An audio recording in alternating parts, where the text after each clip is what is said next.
Remember, he just signed a bill. Dude, it's crazy. Like I'm listening to this screeching as this man, right? And literally the only thing I can hear is this.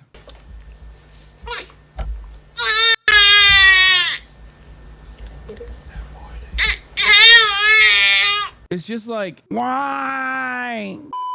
So there's a very famous story about young Joe Biden, Senator Joe Biden. This is his story. Biden sides with Satan. Biden sides with Satan. From the early 80s. Apparently, in June 1982, Joe Biden was on the Senate Foreign Relations Committee. The dude's been in the Senate since Cato was in the Senate. And he got into a clash with the Prime Minister of Israel at the time, Menachem Begin. At the time, Israel was going into Lebanon in order to attempt to extirpate terrorism that was coming from southern Lebanon. Again, nothing changes when it comes to the Middle East. And yeah, I wonder why. Yeah, you're right. Nothing changes when it comes to the Middle East because Israel is doing Israel back then as it's doing Israel right now. Whose fault is that, dumbass? Look, notice how he doesn't have to even give an argument as to why. We're not going to watch all 53 minutes of this, okay? That's crazy. I'm just going to go through some of the parts and move on. He doesn't have to actually describe anything about like Israel invading Lebanon or anything like that because it's a given. Lebanon, Muslim, bad. Hezbollah, even though this predates it, doesn't matter. Even though this created Hezbollah, doesn't matter. Lebanon, Muslim, Israel want it, Israel taketh. Joe Biden was very angry at Menachem Begin. He lectured Menachem Begin over Israeli settlements. And Menachem Begin, who his entire family was effectively murdered in the Holocaust, and then he ended up moving to Israel and becoming an underground fighter against the British in an attempt to establish the state of Israel. An underground fighter? Huh. What is a substitute for the term that Ben is refusing to use there, you guys think? Yeah. Listen, you don't understand. Zionists can never be called terrorists. They are underground fighters. Yeah, tunnel boy. But this time, these are not terror tunnels, okay? Like blowing up King David Hotel and killing not only British officers, but also like a ton of civilians there. I think it was, 61 or 91 people? That was an act of peaceful terrorism. Remember, because he agrees with it. And then he was out in the political wilderness for a long time, finally became Prime Minister of Israel. And this is a very famous anecdote. Apparently, he then turned to Joe Biden and he said, "Don't threaten us with cutting off aid to give up our principles." That's not the story. The real story is Joe Biden telling Begin that he should kill more children, basically. And Begin being like, that's too much. We don't do that. When they were doing that. That's the story, right? Isn't that the story that he's talking about? I don't think that he was actually criticizing Israel over settlements because settlements at that point were marginal. Unlike the top of the hour ad break, which is significant, which happens at the top of every hour. If you no longer want to see those ads, all you need to do is subscribe. What? Wait, did Israel actually make a terrorist that killed British officers, the prime minister? That's horrifying. Wait, what? I mean, I don't even necessarily disagree, to be fair, with what the early Zionist terrorists did to the British. That was relatively more reasonable for them to do so because, like, they wanted unrestricted immigration into Palestine. And the British, in an effort to stop the Arab revolts, was like, no. I think the stuff that they did after to the Arab civilian population, the Palestinians, is like way grosser and unimaginably cruel. I was just bringing that up because, like, no matter what, in any other circumstance, if like a non-Western actor is like doing an act of terror against, England, Ben would lose his mind. He'd be like, that's terrorism. But yes, most Israeli prime ministers early on were terrorists. Most party leadership early on straight up were in terror cells, Zionist terror cells. Anyway, Ben would call that underground fighting cells. Here's the 3-minute ad break right now, by the way. He said, "I'm not a Jew with trembling knees."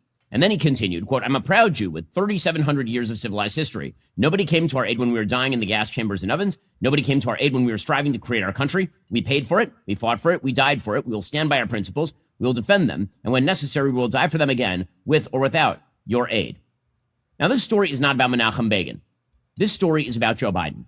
Joe Biden is a coward. Joe Biden is a terrible, terrible voice when it comes to foreign policy, and he always has been. There's a reason that former Obama Defense Secretary Robert Gates said that Joe Biden had literally never been correct on foreign policy in his entire life. I don't know why he says nobody came to our aid. Maybe some of the Israelis in the chat can explain that position to me, because like the Red Army did, even the Americans did, but certainly the Red Army did. They were the ones who liberated most of the camps in Eastern Europe. What's that about? Is it because like it took too long? Is that what it is? And like 6 million Jews were slaughtered in the process? And that is true. Joe Biden has a unique capacity to screw up when it comes to foreign policy. Joe Biden is weak-kneed. Joe Biden is so weak that he brags about being the only member of the Obama administration to oppose the bin Laden raid. That's how weak Joe Biden is. Well, now Joe Biden is showing his neck to Hamas. And when you talk about unjustifiable acts on every possible level, moral, political, pragmatic, none of it makes any sense. On the moral level, Hamas is a terrorist. I hope he's going to talk about Israel's actions now, right? Like unjustifiable in every sense of the word. Group that is currently holding 5 Americans. There are 5 Americans who are being held in terror. Israel is a terrorist group currently holding approximately 10,000 Palestinians, which include children as well and women. Tunnels by Yahya Sinwar and his group of barbaric thugs. Their names. I know that Joe Biden doesn't mention their names very often. He will talk about Brittany Griner until the cows come home. But when it comes to 5 Americans who happen to be Jewish who are being held by Hamas in terror tunnels. It's so funny for Ben to say this, because the only way to facilitate the release of those Americans is by ceasefire. And the only people currently on the planet that are standing against that is not even the American state. It's just Benjamin Netanyahu's war cabinet. Like tens of thousands of Jews in Israel do not agree with Benny Boy here. Obviously, the entire Western world doesn't agree with Benny Boy here at this point. Literally, he is just alone. And until recently, Joe Biden was on Benny Boy's side, but that was pretty much it. The idea that like there's some magical way of like releasing these hostages, and it's just Hamas that's like refusing to give them up, is so stupid. Israel and the war cabinet specifically is the only reason why those hostages have not been released and will probably die under Israeli rockets. Then he won't mention their names. He'll take the occasional photo op with their relatives and pretend that he's going to stand by them. But as we'll learn in a moment, he ain't standing by nobody. Their names are Eden Alexander, who is 19 years old. By the way, once again, I was right, but too early when I said Israel absolutely, and defenders of Israel absolutely in the Western world especially, is using these hostages as a reason as to why they will enact righteous cruelty upon the entirety of the Palestinian population as simply a talking point. There's no better example in this, because Biden refusing to give 2,000-pound bombs to Israel unironically is better for the betterment of the hostages. Like him being like, dude, we're not giving you bunker busters because you're literally wiping out the entire Gaza Strip, including with the hostages inside of the Gaza Strip. We have to put an end to this somehow, is unironically a decent way to try and stop Israel from killing more hostages. Ben, on the other hand, is claiming that this is done against the hostages' best interest. With respect to the Holocaust, yeah, in general, he's referring to how it took too long to intervene, and also that they refused to take refugees. With respect to the 48 war, aside from Czechoslovakia, there really wasn't much external support as far as I know. And those first years, Israel's diplomatic relations were difficult because the Arab League boycott, which made many countries, Germany, for instance, reluctant to normalize relations. Czechoslovakia is where they got the illegal weapons from, right? That they were able to get all the guns that they could use against the Arab villagers. And was it South Africa as well? But I think it was definitely Czechoslovakia. Years old, Omer Nutra, who is 22, Hirsch Goldberg Poland, who is 23, Sagi Dekel Chen, who is 35, and Keith Siegel, who is 64. They're currently being held, and Joe Biden does not give 2 good damns about any of those people. On a moral level, Joe Biden attempting to preserve Hamas in Rafah is sick. On a political level, it is political malpractice. The American people do not like Hamas. The American people do not like this conflict, but they like Hamas even less than they like this conflict. They would like to see Israel finish this. The American people are tired of watching this war go on, wherein Israel is supposed to take it super slow. It never ends. What America likes are wars that are short. America likes wars that are victorious. And those are things Joe Biden has never been involved in. And when it comes to the pragmatic, what Joe Biden is doing right now is the least pragmatic thing I've ever seen a politician do on foreign policy. He has created an entire incentive structure for Hamas to walk away from the table. He has created an incentive structure for Hezbollah to get into a war with Israel. He has created an incentive structure whereby, by the way, if Israel goes in, more civilians will die. So what am I talking about here? Yesterday, in what had been a telegraphed move for the last week or so, Joe Biden went on Aaron Burnett's show on CNN, and he proceeded to announce that the United States would remove offensive weaponry from Israel. Remember, he just signed a bill. Dude, it's crazy. I'm listening to this, and the only thing I can hear, like I'm listening to this screeching as this man, right?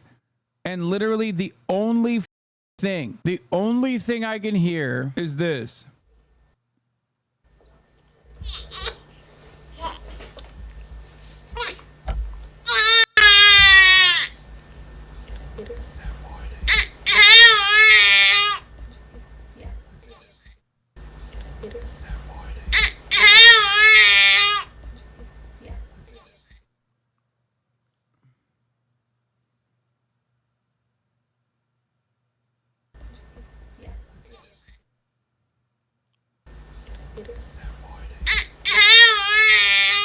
Stinky take.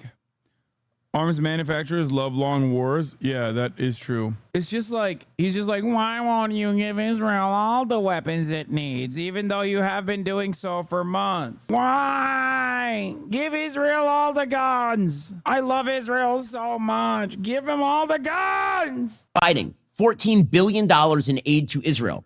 That bill combined $14 billion in aid to Israel with some $60 billion in aid to Ukraine. And the way that Biden got it over the finish line, along with Speaker Johnson in the House, was by combining those elements. Because it turns out that the Republicans are disproportionately anti-Ukraine aid, but pro-Israel aid. And Democrats are disproportionately anti-Israel aid, but pro-Ukraine aid. Joe Biden has decided unilaterally that in violation of the Impoundment Control Act of 1974, he is simply going to hold up the shipments of weaponry. Every single lethal aid package that has gone into Israel is in direct violation of America's own rules and restrictions that they've set forward that dictate under the Leahy Act that no weapons transfers being made to a foreign nation, a foreign ally, can be used in committing international human rights abuses. You cannot do war crimes with American weapons. Now, of course, all of our allies commit war crimes with our weapons all the time. That's a joke. But the idea that Joe Biden has no legal basis, the idea that Joe Biden has no legal basis whatsoever to restrict weapons transfers to Israel is ridiculous. There is also subsequently an investigation that America put a timeline on their own for Israel to deliver information on what they were doing with the American weapons. We literally told them yesterday was the deadline, by the way, for this, that by yesterday, Israel has to give a full report on how every single weapon has been used to ensure that no war crimes have been committed. We have now delayed the release of this investigation. Part of the reason why I suspect delayed the release of this investigation is because it puts into legal doctrine, or it puts into legally enforceable contracts directly our culpability in Israel's violations of human rights. Just letting you know that there is more to this conversation than what Ben Shapiro is crying about. To Israel over disagreements with how Israel is prosecuting the war. Now, by the way, he has yet to articulate exactly what Israel could be doing better or how. But none of that matters, because we'll get to his real agenda in just a few minutes. We'll get to more on this in a moment. First, once again, the United States won't resupply Israel then and kill terrorists. Today. Trusting Pure Talk with my own phone calls for years. You should do the same. puretalk.com/Shapiro today. Again, that's puretalk.com/Shapiro.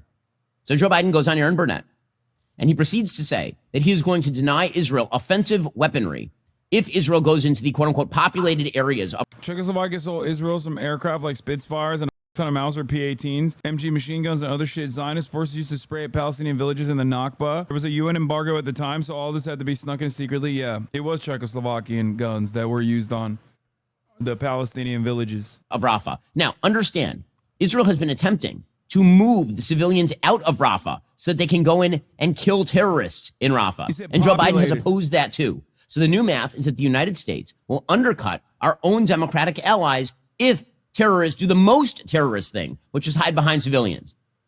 He is now creating a full-scale incentive structure for terrorists to hide among civilians because now they are safe from any sort of retaliation. The weapons that he wants to deny to Israel are targeted weapons. The kinds of weapons that minimize... Big dog, the reason why the terrorists are always safe, no matter where they are in the Gaza Strip, is because they're not children. They're not women and they're not children. If you look at the actual numbers, that's what the majority of the deaths are. The overwhelming majority, as a matter of fact, 2/3.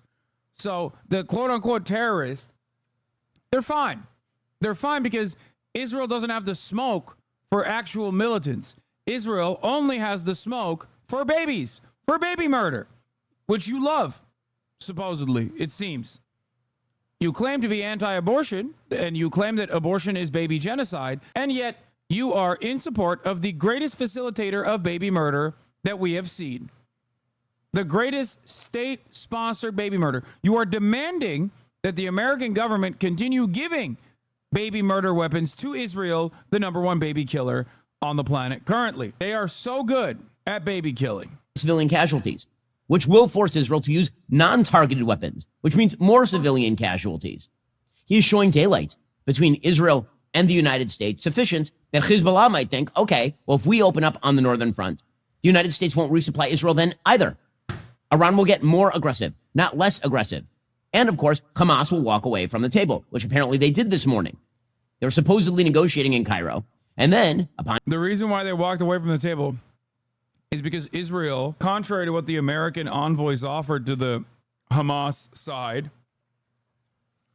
contrary to what the CIA said to Hamas, in an effort to get them to agree to a ceasefire negotiation, Israel is moving against America's wishes. This is part of the reason why Joe Biden is saying that he would stop the weapons transfers anyway. All of which, by the way, makes it way harder to extract hostages. But Ben, as we've established, doesn't give a if it meant continuing the ethnic cleansing of Palestinians.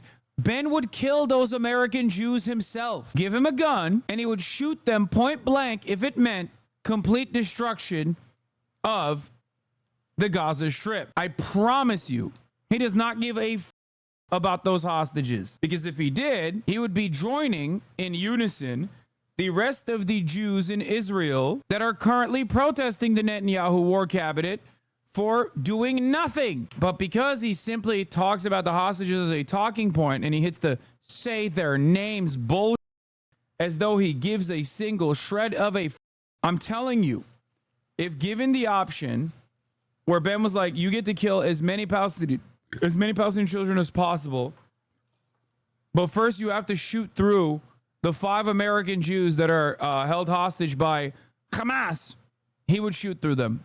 He wouldn't even think about it. I thought they all supported the flattening of Gaza in Israel. A lot of Israelis do support the flattening of Gaza, except they are also, understandably, very angry at the government because they want a ceasefire so they can actually release the hostages. They're like, bro, you can keep flattening Gaza after you get the hostages out.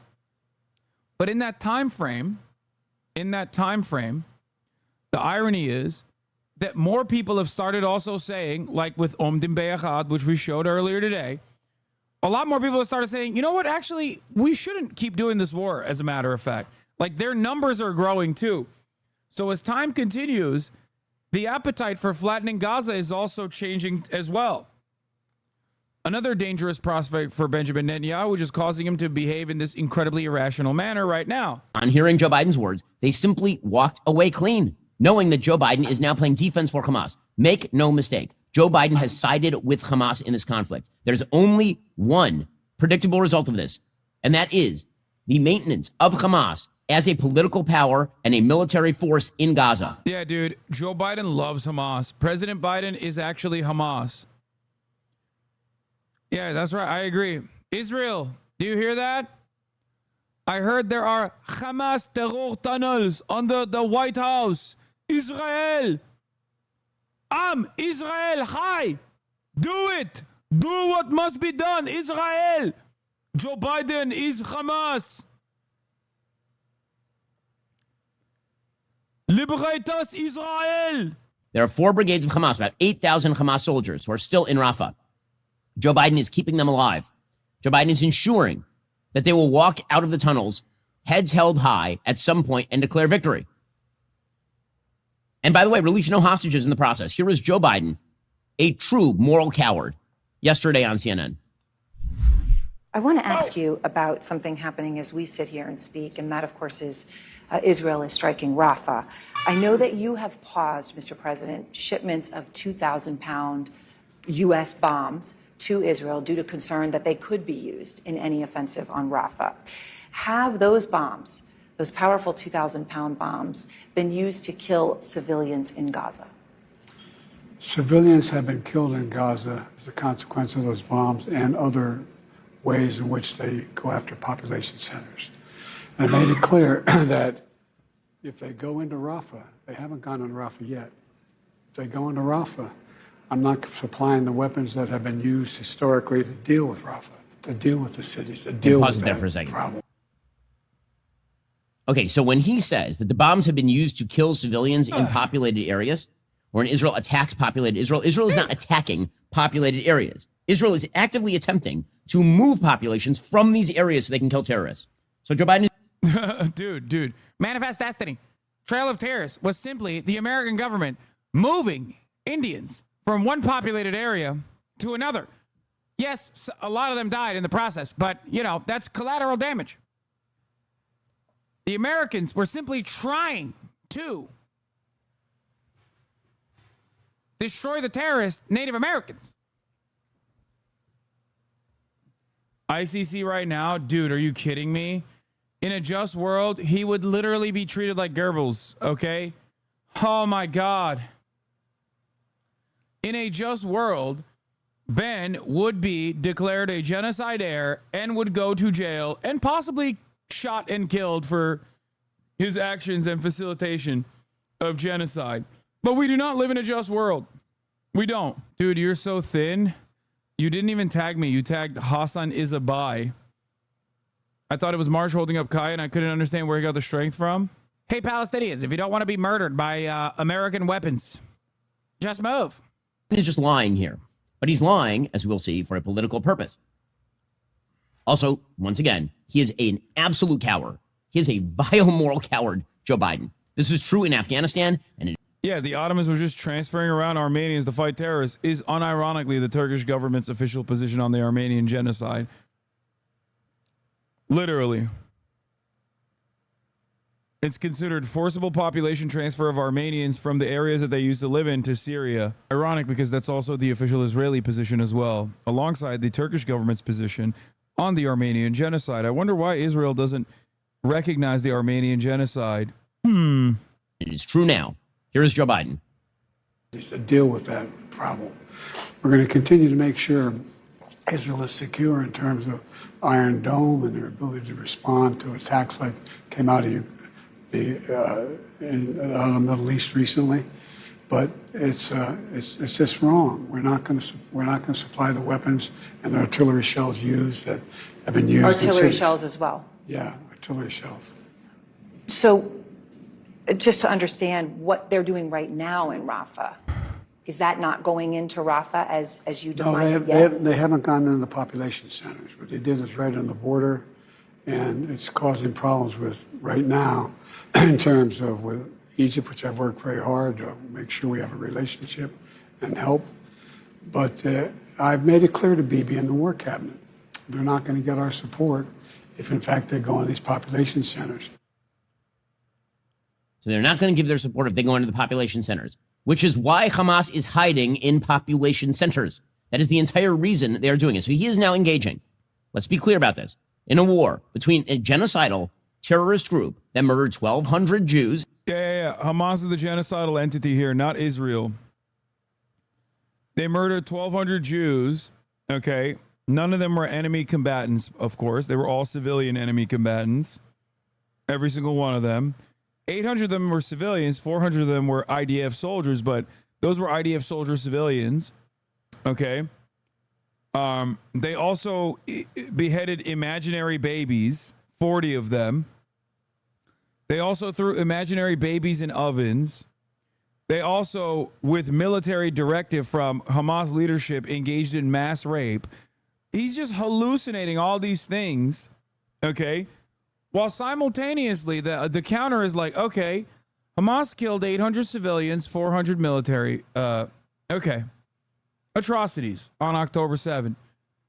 Israel has done like 40 October 7 since then. If October 7 is genocidal, you got to find a new word for what Israel's level of genocidal is. Israel's doing something worse than genocide, if that's the case. And others, and took 250 hostages, and is currently holding 133 hostages. Most of them surely are corpses by now, but that includes some live. Yeah, how'd they die? How'd they die? How'd they die? Our weapons that Israel deployed on the Palestinian civilian population, that's how they died. We killed them, asshole. Hostages. Joe Biden is taking the side of the terrorists. That is what this is. This is an arms embargo against the state of Israel in a war against a terror group. Now you can. All right, I can't do the rest of this. I can't stand this dumb